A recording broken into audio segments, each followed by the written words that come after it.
Good afternoon. I'm David Ferriero, the Archivist of the United States, and it's a pleasure to welcome you to the William G. McGowan Theater this afternoon here at the National Archives. And a special welcome to those who are joining us on our YouTube station. Before we begin today's talk, I'd like to tell you about two other programs coming up this week in the McGowan Theater. On Wednesday, June 3rd at noon, author and beer scholar Garrett Peck will introduce us to the history of brewing in Washington, D.C. The city's brewing history began in 1796, and after a 55-year dry spell, has revived in recent years. After his talk, he'll sign copies of his book, Capital Beer, and before or after the program, I hope you'll take an opportunity to visit our exhibit upstairs, Spirited Republic, Alcohol in American History.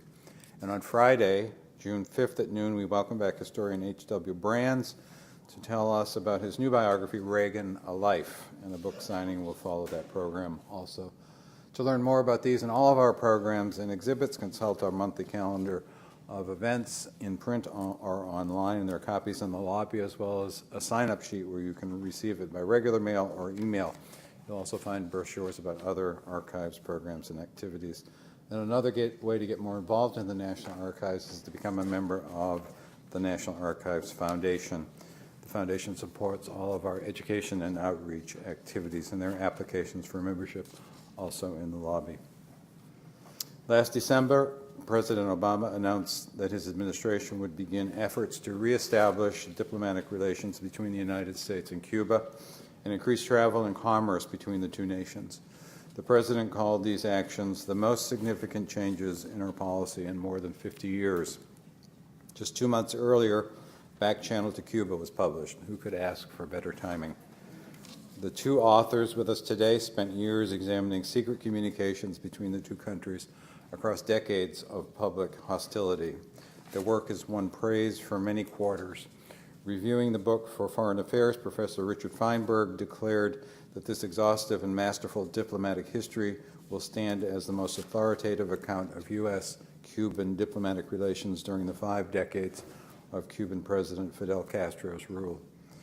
And Enrique Krauss of the New York Review of Books called it an impressive investigation that reads like a fascinating and thorough intellectual introduction to the Accords, and said the history of attempts to reach an agreement read like a James Bond novel. To tell us more about these goings-on during the half-century of diplomatic intrigue, we have LeoGrande and Peter Kornbluh. Professor LeGrande is a professor of government and dean emeritus of the School of Public Affairs at American University here in Washington. He's written widely on Latin America and U.S. Latin American relations, with special attention to Cuba and Central America.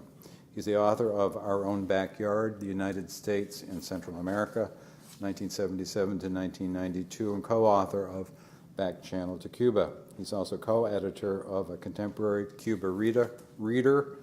I'm from Boston, so Cuba and reader it's a difficult combination of words. The Revolution under Raul Castro. His articles have appeared in Foreign Affairs, Foreign Policy, the New York Times, the Washington Post, Miami Herald, and other newspapers and journals. Peter Kornbluh is a senior analyst with the National Security Archive, where he directs its Cuba and Chile documentation projects. He was co-director of the Iran-Contra documentation project and director of the Archives project on U.S. policy toward Nicaragua. From 1990 to 1999, he taught at Columbia University as an adjunct assistant professor of international and public affairs. In addition to Back Channel to Cuba, Peter has written a number of books. Among these are The Cuban Missile Crisis, 1962, and The Pinochet File, a declassified dossier on atrocity and accountability.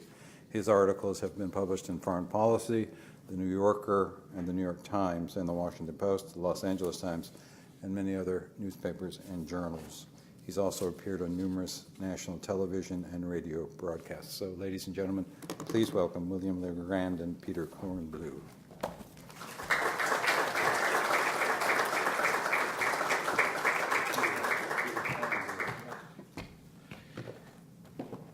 Thank you so much. It's such a pleasure to to be here at the National Archives and with the Chief Archivist of the United States of America. This is a wonderful system which has so many manifestations. You're here in this beautiful building.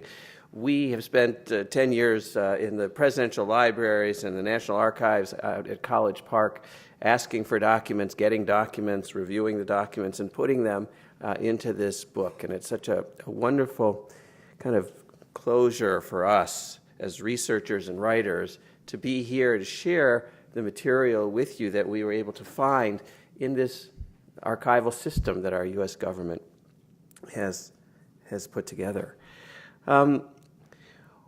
We were both in Havana on December 17th, 2014, when this surprise announcement of a change in U.S. policy was made. I was so stunned to be there that I had my picture taken in front of the television set. So as proof that I was there on that day. The Cubans refer to this day as 17D. It sounds like an apartment number, but it's actually now this historical moniker of the day that the history of our relations changed. And they are changing. And perhaps as soon as this week, perhaps as soon as tomorrow or the next day, if John Kerry's broken leg doesn't interrupt the plan, there's going to be an announcement that the United States and Cuba, after decades and decades, 54 years almost of broken relations, are going to restore official diplomatic ties. And the issue, of course, is how we got to this point and how Obama did this. He started down, he made a call on December 16th to Raul Castro to kind of plot out what the final details were going to be for the next day. This is the first phone call that had been made, the first conversation between a U.S. president and a Cuban president. Since then, they have spoken on the phone again, and they've also actually met face-to-face in Panama at the Summit of the Americas in April. Now, we knew that someday this moment would come. And 10 years ago, we decided that rather than continue to write about the well-known narrative of U.S.-Cuban relations, what Henry Kissinger called the perpetual hostility in U.S. policy towards the Castro regime, a history that included, of course, the infamous CIA assassination plots, the exploding seashells, the poisoned scuba diving suit, the poisoned cigars, the poisoned pills, the poisoned hypodermic needle in a ballpoint pen, sniper rifles, etc. A history that included the Bay of Pigs invasion, of course, the Cuban Missile Crisis that almost ended in nuclear catastrophe for the world, and the trade embargo that has been going on for all these years. Instead of doing that history, we decided 10 years ago that we would do this history because it would be more relevant. The history of secret talks between the United States and Cuba. We wanted to know what that dialogue had been. We wanted to know when it had succeeded. We wanted to know when it had failed and why it had failed. And we thought that those lessons would eventually be important for a U.S. president such as Barack Obama when the moment came and international circumstances and domestic political circumstances were aligned in a way that a change in policy would be possible. Barack Obama succeeded where a number of his predecessors had failed. He was not the first president to try and actually have a dialogue and even try and normalize relations with Fidel Castro and Raul Castro.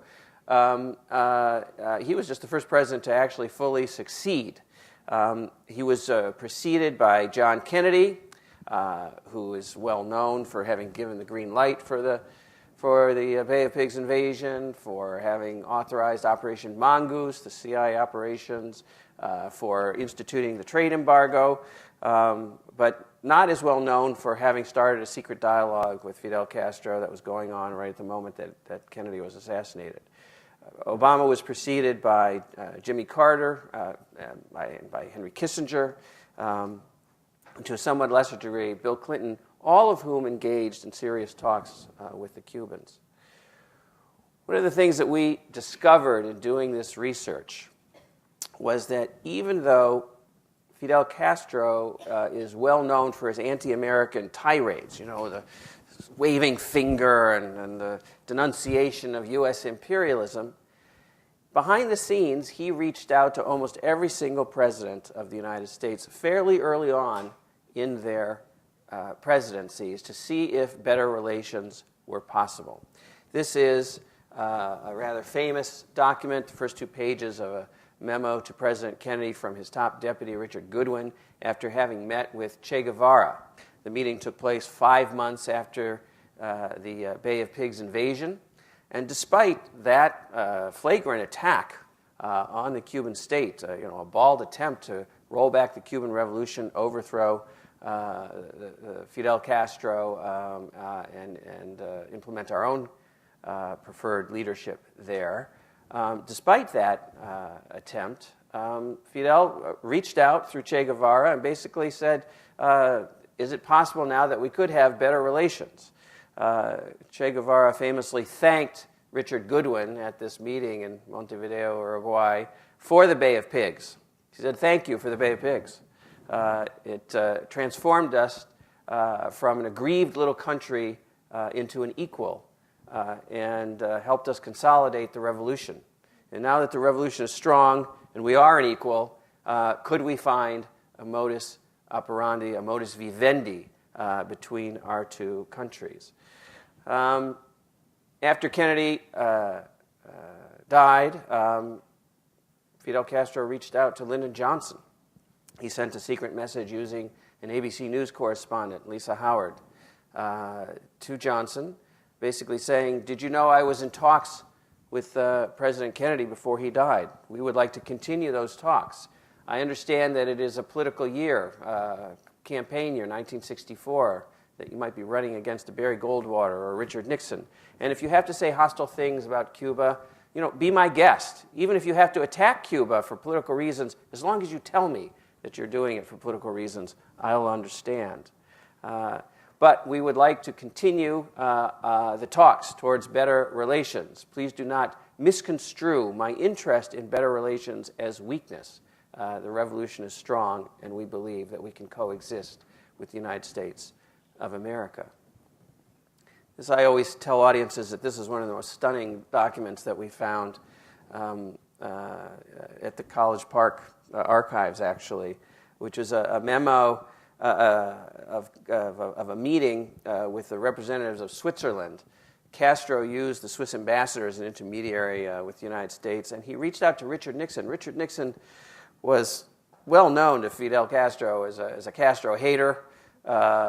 Fidel had met him in April of 1959.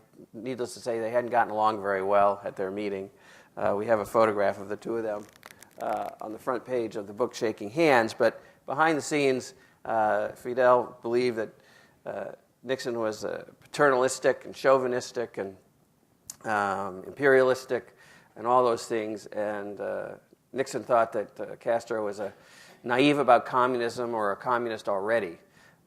So they didn't get along, but yet only 11 days after Nixon's inauguration, Castro reached out using the Swiss as intermediaries. He even reached out to Ronald Reagan, who was known as the quintessential Cold Warrior. He sent message after message, and these messages were basically dismissed. Castro was dissed by the Reagan administration early on, but that's not for lack of trying. In the case of Carter, just shortly after Carter's inauguration, Fidel Castro sat down with, I believe it was Diane Sawyer from ABC News, gave an interview, and basically said on television, I think Carter's a good man. I think he's somebody we could work with.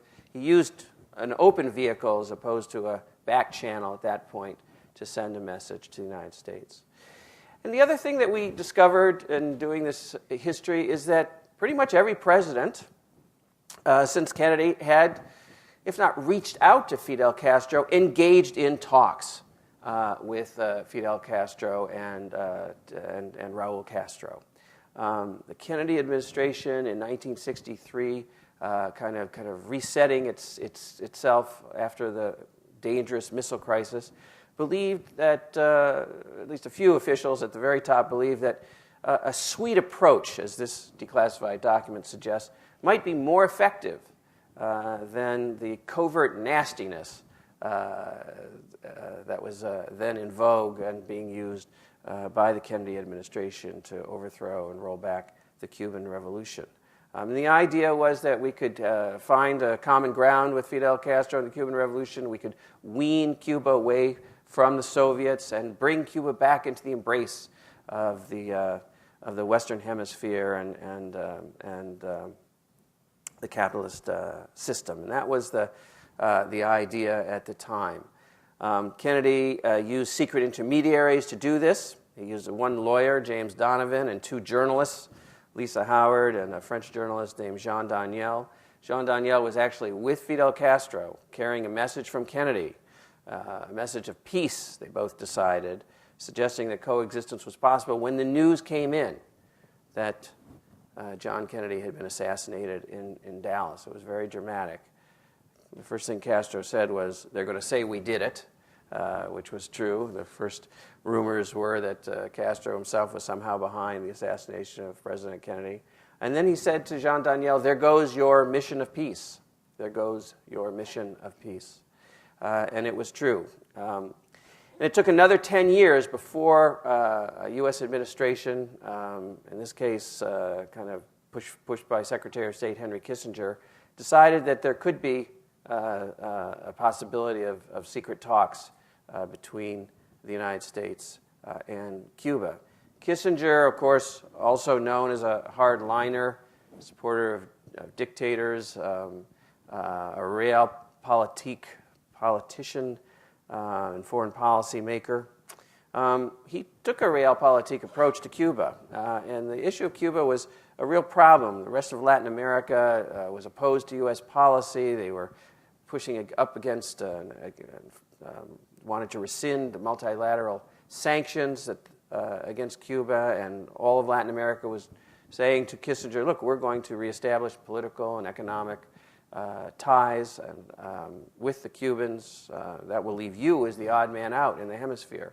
And Kissinger took the opportunity to also use a back-channel emissary, a famous Democratic operative named Frank Mankiewicz, to send a secret handwritten note to Fidel Castro saying, we should talk.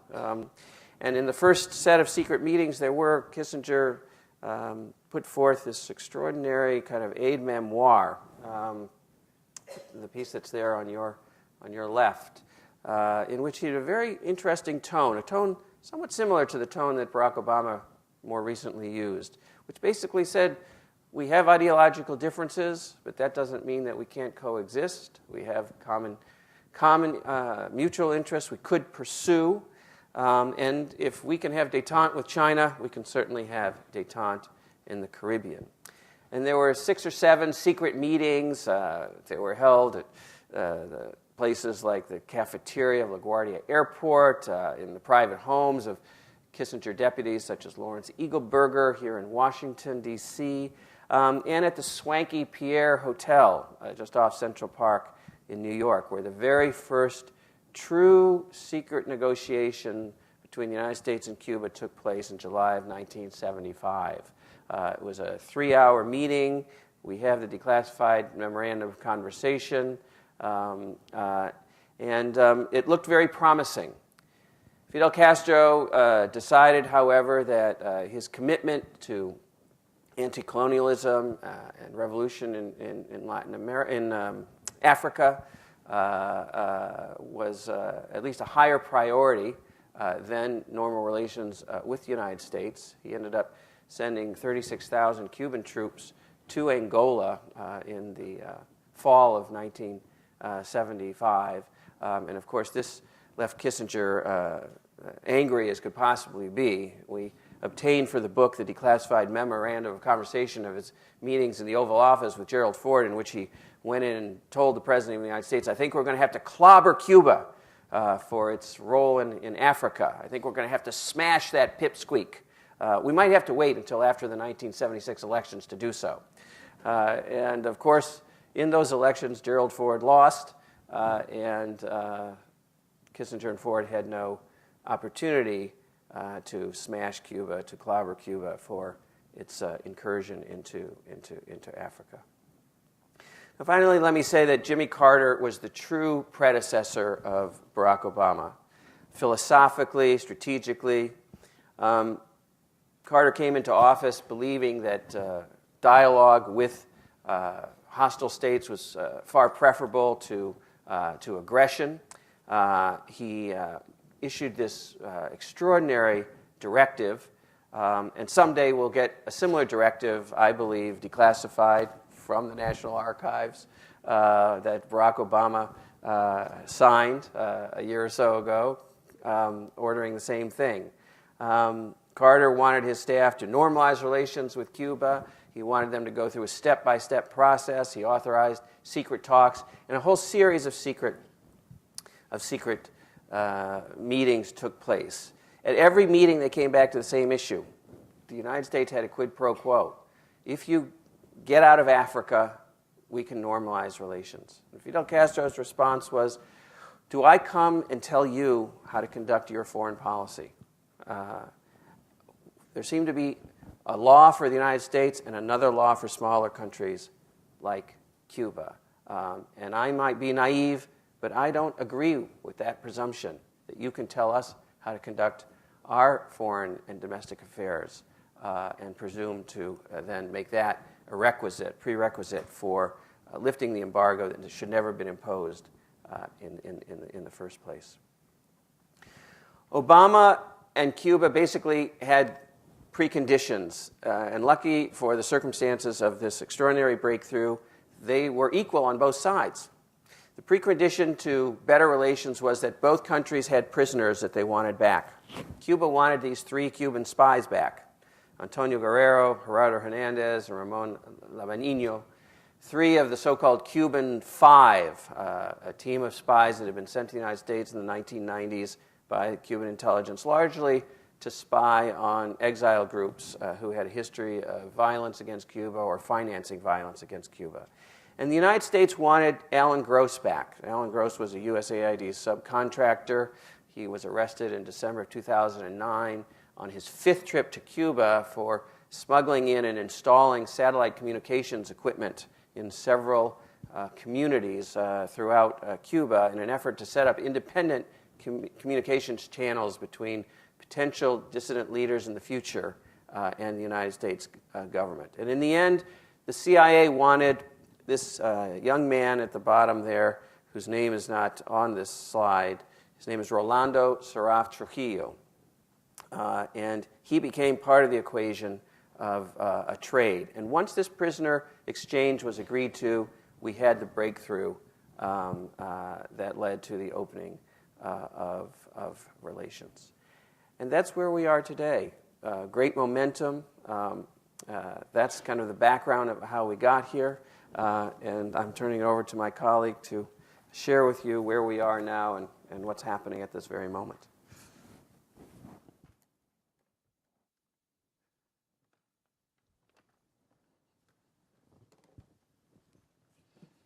Well, let me begin by adding my thanks to the National Archives for having us here today. The Archives is an extraordinary national resource for historians and even political scientists like myself.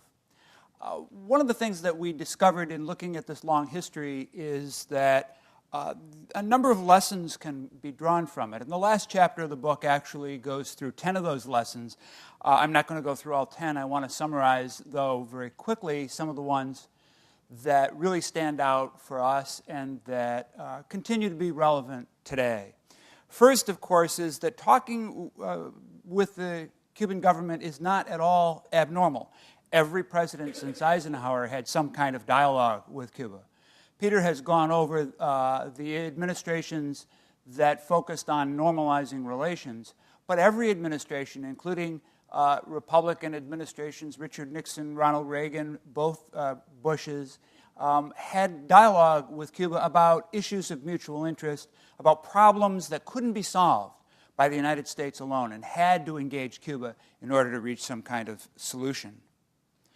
The other lesson is that agreements are, in fact, achievable. There have been over a dozen bilateral agreements between the United States and Cuba since the Eisenhower administration.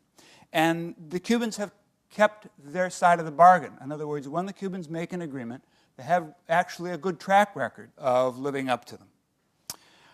But this is what prevented normalization for so many years, the Cubans are simply not willing to negotiate the basic principles of their foreign policy or the basic principles of their domestic organization, political and economic.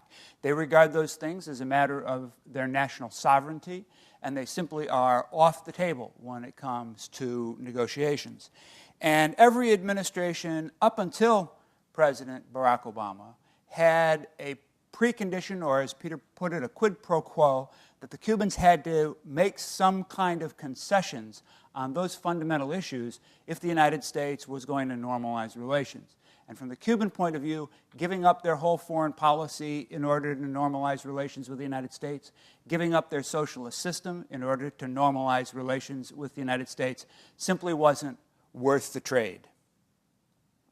Finally, and most importantly, the Cubans insist always on being treated with respect, being treated as an equal partner, if you will. They're very sensitive after having spent half a century as a virtual protectorate of the United States from the Spanish-American War in 1898 until the Revolution in 1959. They are very sensitive to any kind of slight to their sovereignty or to their pride. And so the United States has not had a good record historically of being sensitive to that issue. But if you go back and read President Obama's December 17th statement, one of the things you'll see in it is how careful he is to treat Cuba as an equal partner in this negotiation and in this set of agreements. So the president came to office actually in 2009 saying that he thought the old policy of hostility towards Cuba had failed and that we needed to try something new. But for the first 6 years, there wasn't very much progress forward. Then, after 18 months of secret negotiations, came the December 17th announcement. And the president said in December 17th that the old policy hadn't worked. That was the principal rationale for changing it. As he said in the State of the Union message, this old policy was way past its expiration date. But that raises the question, of course, if the policy was such a failure for such a long time, why did it take 54 years in order to get around to changing it? And I think that we can see that there are a couple reasons for why this change happened now. First, the cost to our relations with the rest of Latin America of having this policy of hostility towards Cuba had been going up very dramatically over the last decade. In Latin America today, most of the governments are governments of the left or progressive governments of one sort or another. You have the more radical populist government of Venezuela and some of the other countries, Ecuador, Nicaragua, Bolivia, but you also have fairly traditional social democratic governments in places like Brazil and in Chile and Uruguay, all of which thought that the policy of hostility towards Cuba was a holdover of the Cold War, a holdover of the bad old days when the United States presumed to tell Latin Americans how to organize their affairs. It was a symbolic issue for the whole rest of the region. And the president saw that very dramatically at the Cartagena Summit of the Americas in 2012, when the issue of Cuba hijacked the agenda and prevented him from being able to actually raise and make progress on the kind of issues that were important to the United States. The Latin American president said to him then, if Cuba is not invited to the next summit, we won't come. There won't be another summit. So that rising diplomatic cost of the policy of hostility, I think, was one motivation for the change. The other was a change in domestic politics here in the United States. The Cuban-American community for many, many years had been an obstacle to changing policy in Cuba. The more conservative wing of it was politically powerful, and presidents were afraid to get on their wrong side After all, Florida is a swing state in presidential elections, and Cuban Americans would vote based on a candidate's attitude towards Cuba. But the community's been changing. And every year, about 30 to 40,000 new Cuban immigrants come to the United States. Those who have come since the end of the Cold War come primarily for economic reasons rather than political reasons like the early exiles came for. They keep contact with their family on the island. They visit their family on the island. They send remittances. And so for them, a normal state-to-state relation between Cuba and the United States is a good thing, not a bad thing. And so as the community has evolved, these newer arrivals and Cuban Americans born in the United States have a much more moderate policy, or much more moderate policy preferences toward U.S.-Cuban relations. And you could finally see that in voting in 2008 when President Obama got 35% of the Cuban American vote, as much as any Democratic presidential candidate previously, and then in 2012 when he got half the Cuban American vote. And I think that change convinced the White House that Cuba was no longer the third rail of Florida politics. It was possible now to have a new policy towards Cuba without paying a huge domestic political price. On the Cuban side, Raul Castro assumed the presidency in 2006 and then in his own right in 2008, and he's undertaken a process that he calls the updating of the Cuban economy. It amounts to a fairly dramatic restructuring of the Cuban economy away from a kind of hyper-centralized model of the Soviet Union toward a more market socialism on the model of China and Vietnam. And for Cuba, in this process of economic revitalization and renewal, having a normal relationship with the United States makes a great deal of sense. The Cubans think that they need $2.5 billion in direct foreign investment to sustain the kind of growth rates that they're interested in. The United States is an obvious potential source for that investment. Tourism now is one of the pillars of the Cuban economy. The United States is the principal sender of tourists to the Caribbean. The Cubans have just built a huge modern port at the port of Mariel to handle large container ships coming through the new Panama Canal. The United States is an obvious dropping-off point for those goods coming from China. So just as Gorbachev wanted to end the Cold War in order to restructure the Soviet economy, Raul Castro wants to end the Cold War in the Caribbean in order to succeed in updating the Cuban economy. There are two sets of talks underway right now as we look forward. One, which we believe is really virtually over and virtually concluded, are talks to normalize diplomatic relations, to restore diplomatic relations that were ended in January of 1961. The two big issues on the Cuban side were getting off the terrorism list, which happened last Friday, and securing banking services in the United States, which has also been accomplished now. On the U.S. agenda was the freedom of U.S. diplomats to travel around the island. We don't know if that issue has been settled yet, but at the end of the last round of negotiations 2 weeks ago, both sides said that they'd made a lot of progress and were very close to an agreement and probably wouldn't need another formal round of negotiations in order to conclude it. So as Peter said, we're anticipating that very shortly, within the next week or so, there may be an announcement setting a date for the restoration of diplomatic relations. Whether Secretary Kerry will be able to go, as he originally had hoped, to Havana in order to open the embassy is now, I think, an open question. But the broader negotiations that are already beginning focus on the normalization of relations as a whole. That is to say, the removal of U.S. economic sanctions and the normalization of bilateral relations so that Cuba is treated in the same way that we treat other countries around the world. There are already several working groups of diplomats on both sides that are working their way through a number of issues. There's one on claims, because we have claims against Cuba for the property nationalized in 1959 and 1960. Cubans have counterclaims against us for the damage done by the CIA's secret war in the 1960s and the embargo over the last 50 years. There's a working group on law enforcement cooperation.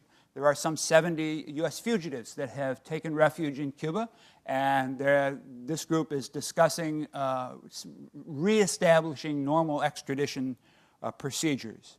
There's a working group on civil aviation so that we can expand normal air traffic to the island. A working group on human trafficking. There is a robust industry of people who smuggle Cubans out of the island in exchange for $5,000, $10,000 in some cases, smuggle them either to the United States or to Mexico so they can make their way through Mexico to the United States. There's a working group on human rights in which the two sides have already held a meeting and exchanged their differing conceptions of human rights. And there are a number of other issues that are going to have to be engaged and resolved before we can have a fully normal relationship. The most important one, of course, is the U.S. economic embargo, which remains in place. And to remove the embargo requires an act or acts of Congress. It was written into law in 1996 by the Helms-Burton Act. The president has executive authority to make exceptions to it by licensing, but he can't remove it in its entirety. There's another piece of legislation passed in the year 2000 that prohibits tourists to travel to Cuba. So although travel to Cuba has loosened up considerably in the last couple of years, especially with the changes the president announced on December 17th, you still can't just go to Cuba and lie on the beach if you want to. It's one of the only countries in the world you can't do that as an American resident. So lifting the embargo, lifting the ban on tourism are going to require acts of Congress. It's probably not likely that the present Congress will lift the embargo. I think one is looking forward toward the next Congress as the more likely venue for that, particularly as the presidential election gears up and several of the Republican candidates, Senator Cruz, Senator Rubio, Jeb Bush, have all come out very strongly against the president's policy as they vie for the Cuban-American Republican vote for the Florida primary. But reactions elsewhere have been very positive. Reaction in Latin America was universally positive and effusive. And we can already see that our relationship with the hemisphere is improving. We saw that at the Panama Summit just this past April as a result of this change in policy.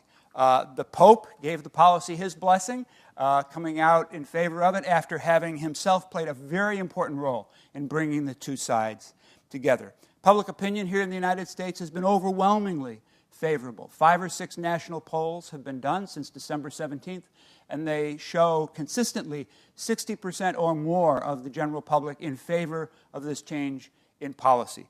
And even the Cuban-American community, in a 2015 poll by Ben Dixon and Amandi, showed 53% of Cuban Americans in South Florida in favor of this new direction. Now, there's many issues that remain to be negotiated. They will take years, unquestionably, to work all of them through so that we can say that the relationship is completely a normal one. But the obstacles that still lay ahead shouldn't detract from the fact that President Obama has really made an historic decision. He's reversed the policy that's been in place for 54 years, and he has charted a new course, moving away from the policy of hostility and diplomatic isolation and regime change that so many of his predecessors pursued in vain, and moved toward a policy of engagement and coexistence with Cuba.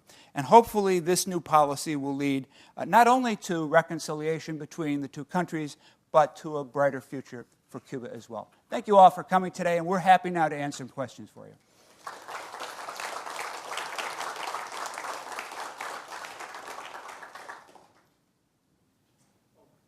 Yes, sir. Go to the microphones if we don't mind. So we have, to the microphones, yes. Yes, if you have a question, please go to the microphone so that the people on YouTube can hear your question.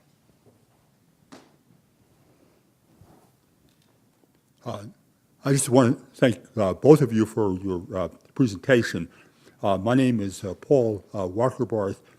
My question is, I'd like to hear a little bit more about President Obama's meeting with the Pope.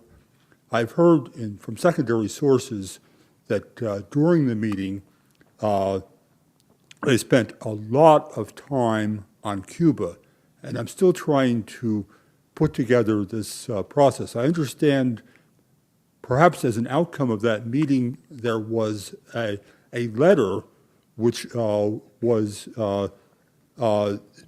delivered in Cuba by the Archbishop of Havana. I don't know who delivered the letter to President Obama. I'm interested in knowing how that was, how the language was worked out.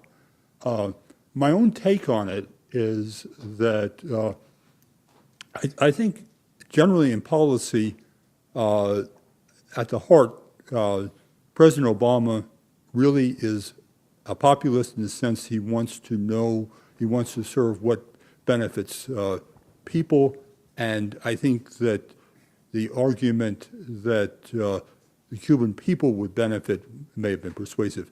Anything you can offer on that, I would appreciate.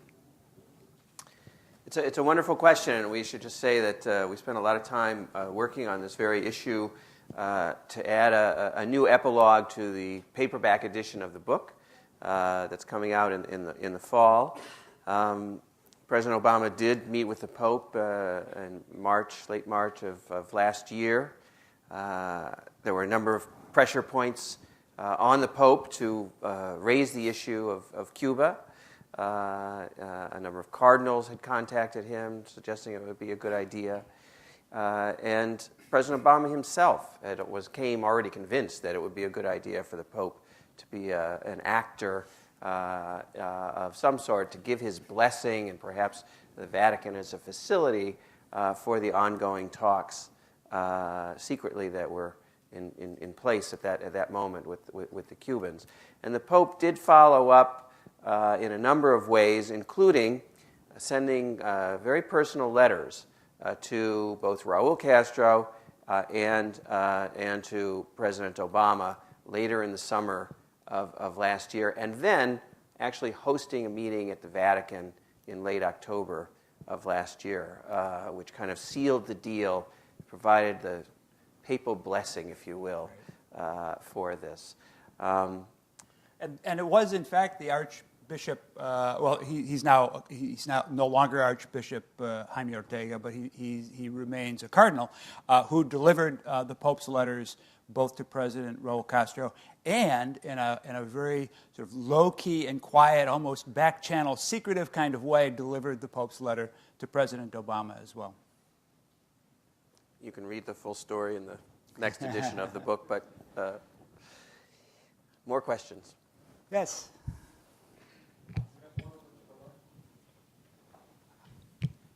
Yeah. These questions may be somewhat problematical, but I think they need to be asked.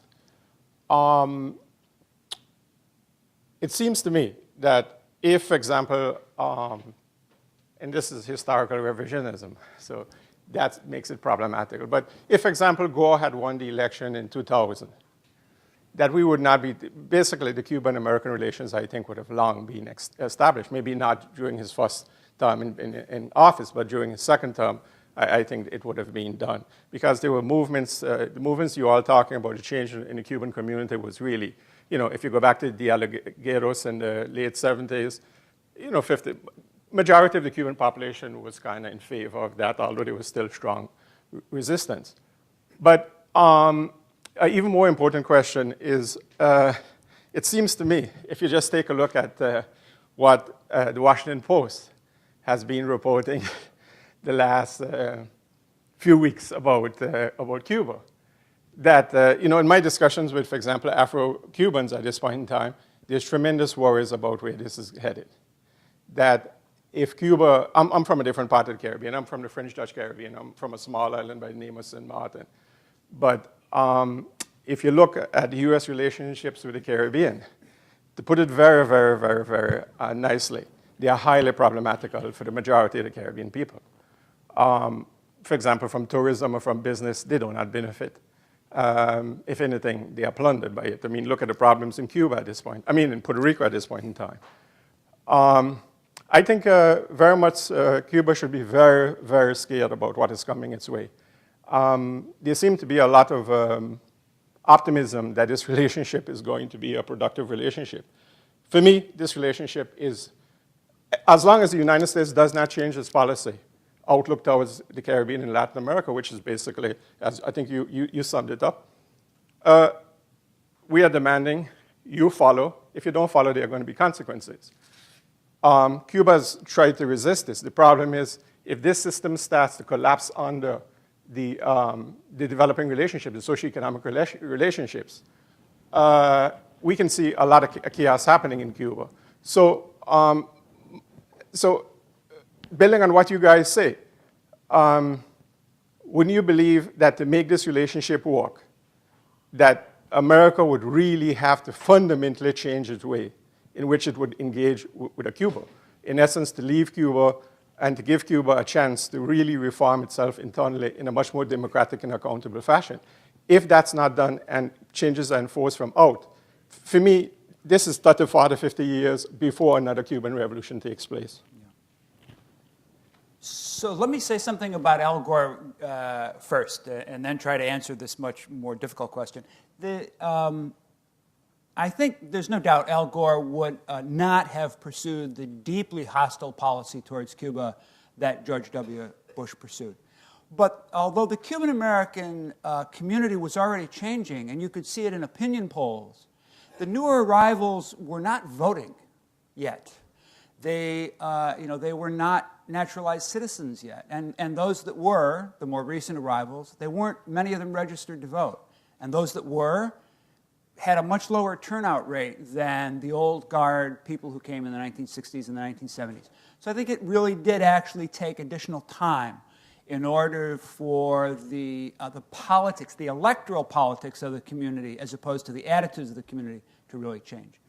I think the Cuban government is very aware of the risks that are entailed by an improvement in the relationship with the United States.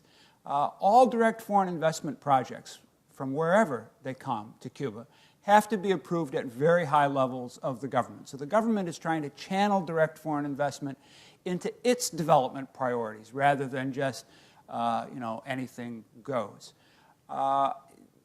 But having said that, I think that the Cuban economy, in the direction that it's moving today, really is dependent upon reinsertion into the global economy, a global economy in which the United States is dominant. And so having a normal economic relationship with the United States, while it may pose some risks of dependency for Cuba, the Cubans are aware of that. They're trying to diversify their international economic relations, but at the same time, they really do need to have access to the kind of foreign investment that can come from the United States, the tourists that can come from the United States, the trade that can be done between Cuba and the United States. Yeah, I don't have a lot to add to that. I was in Cuba a week ago with a group of a rather large group of people, liberal travelers.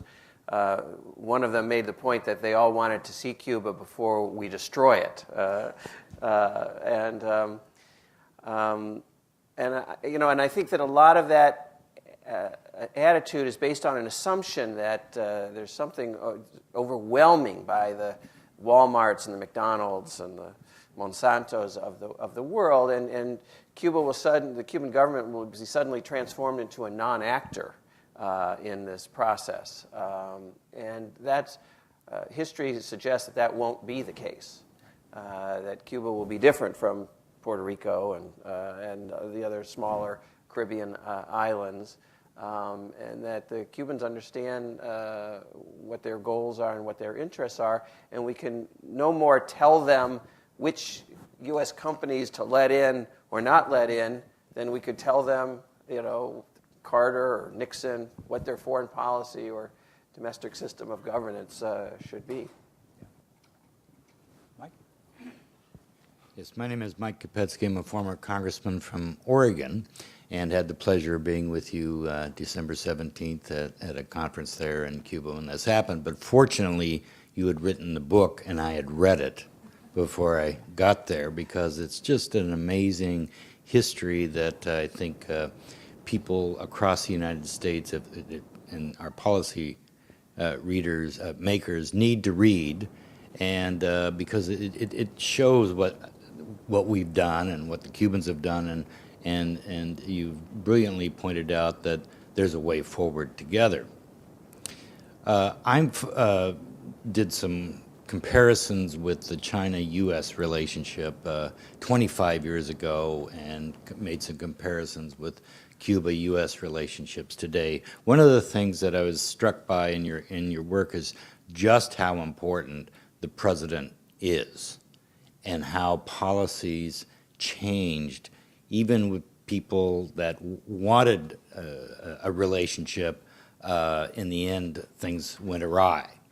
And we saw that maybe a little bit with China, but our leaders, whether they're Democrats or Republicans in the White House, said, we want to engage China and we want them to engage the world. And for pretty much our China policy was bipartisan. We seem to be at a turning point in this election, and I'm looking for your thoughts, your comments. Yes, Florida is important, but now is the Cuba question more nationalized, so it's not just Florida that's dictating policy.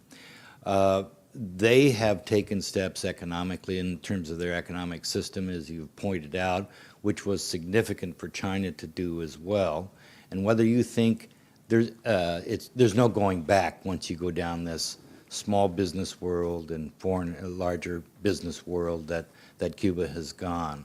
How important the race, how important the change of the economic system, or the beginning of change? What's going to happen? I do think that the economic updating of the Cuban economy really is authentic. I think it's deep, potentially. I think it's at a very early stage. I mean, some people who are skeptical say, well, they haven't really changed all that much yet. They've allowed some private businesses, but that's not much. But the Chinese reforms were modest at an early stage as well. And these are authoritarian governments testing out economic change to see what the political consequences will be before they take another step forward. And so, as Raul Castro himself has said, we're going to move forward without cease, but without haste. So I think the changes are, in fact, irreversible. On the U.S. side,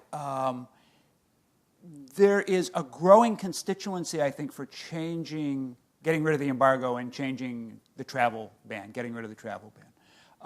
Businesses now are a lot more interested in lobbying around this issue than they were 5 years ago, when they thought the president wasn't going to change the policy, so lobbying was beating your head against the wall.